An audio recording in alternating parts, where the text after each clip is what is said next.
Hi friends, welcome back to my YouTube channel. ഇന്ന് നമുക്ക് ഇഡ്ഡലിക്കും ദോശയ്ക്കും ഒക്കെ പറ്റിയ ഒരു ചട്നി ഉണ്ടാക്കിയാലോ. ഒരു തേങ്ങ ചട്നി. വളരെ സിമ്പിളായിട്ടും വളരെ ടേസ്റ്റി ആയിട്ടും ഉണ്ടാക്കാൻ പറ്റുന്ന ഒരു ചട്നിയാണിത്. ഇത് ഏത് തരക്കാർക്കും ഇഷ്ടപ്പെടും. അപ്പോൾ ഇത് എങ്ങനെ ഉണ്ടാക്കണമെന്ന് നമുക്ക് നോക്കാം. ഇനി ഇതിനായിട്ട് ഞാൻ എടുത്തേക്കുന്നത് ഒരു തണ്ട് കറിവേപ്പില, 5 ചെറിയുള്ളി, ഒരു ചെറിയ കഷ്ണം ഇഞ്ചി, 3 പച്ചമുളക് എന്നിവയാണ്. പിന്നെ ഏകദേശം 1 കപ്പ് തേങ്ങ വേണം. ഇനി നമുക്ക് ഇതെല്ലാം മിക്സിയിലിട്ടൊന്ന് അടിച്ചെടുക്കണം. അതിനായിട്ട് ഞാൻ ഈ ചെറിയ ജാറിലേക്ക് തേങ്ങയും ഒക്കെ ഇട്ട് കൊടുക്കുന്നുണ്ട്.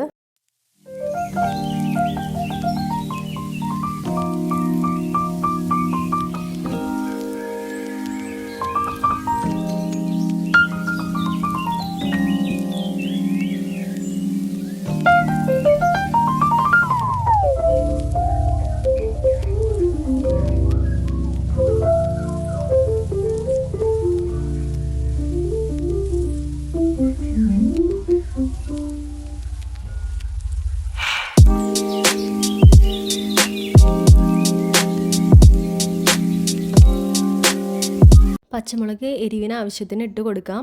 ഇവിടെ ഞാൻ 3 പച്ചമുളകാണ് എടുത്തിട്ടുള്ളത്. നിങ്ങൾക്ക് എരിവ് വേണമെങ്കിൽ കൂടുതലായിട്ട് ആവശ്യമുണ്ടെങ്കിൽ അതിനനുസരിച്ച് 1-2 കൂടുതൽ ചേർക്കാവുന്നതാണ്. മുളക് മാത്രമേ ചേർക്കുന്നുള്ളൂ, മുളക് പൊടിയൊന്നും ചേർക്കുന്നില്ല. പിന്നെ ആവശ്യത്തിന് ഉപ്പിടാം. ഉപ്പിട്ട ശേഷം ഞാൻ വെള്ളം ഒഴിച്ച് കൊടുക്കുന്നുണ്ട്. ഇനി നമുക്കിതൊന്ന് അടിച്ചെടുക്കാം.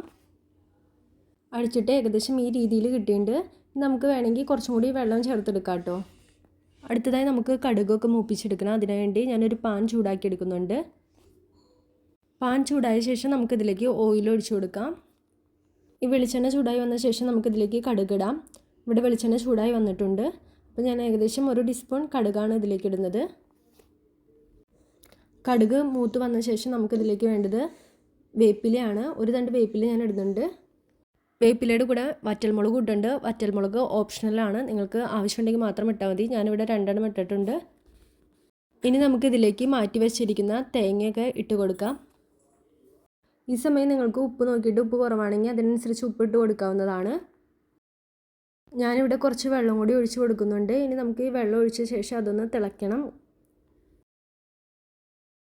തിളച്ച് വന്നിട്ടുണ്ട്. അങ്ങനെ നമ്മുടെ സ്വാദിഷ്ടമായ ചട്നി റെഡി ആയിട്ടുണ്ട്. ഇഡ്ഡലിക്കും ദോശയ്ക്കും ഒക്കെ നമുക്ക് കൂടി കഴിക്കാവുന്നതാണ്. എത്ര ഇഡ്ഡലി വേണമെങ്കിലും കഴിക്കാം. അപ്പോൾ നിങ്ങളൊന്ന് ട്രൈ ചെയ്ത് നോക്കൂ.